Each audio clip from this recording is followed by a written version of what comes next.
ኢየሱስ 3 ዓመት ሙሉ ተገልጦ አስተምሮ እንኳን 12ቱ ጋር ሲደባለቅ አትለየው። ኢየሱስም ባንድ አይተው የምታውቀው ነው የሚመስለው ብዙ ሰው። ልንገራችሁ አይደል የቱ ነበረ ትላል።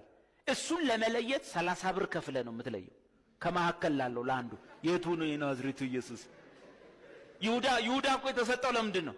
አቤት ኢየሱስ የትኛው እንደሆነ ያሳያቸው ዘንድ ነው። እስቲ አንተ ይሁዳ እናውቃለን፣ እኛ ሰፈር ብዙ ጊዜ ትመጣለህ።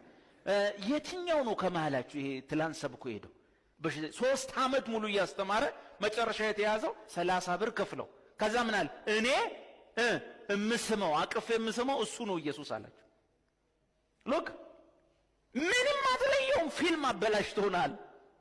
ፊልም ላይ ቀውን የሚያምረው እነሱ ሲሆነ ጨበሪያ አትለይም። አስተምሮ ሰብኮ ፈውሶ በማግስቱ የትኛው ነው ከመሃላችሁ የትኛው ነው የማርያም ልጅ የትኛው ነው ጠራቢ ልጅ ነብይ ነው የሚል የትኛው ነው? ከዛ ከፍለ እሱን ለመለየት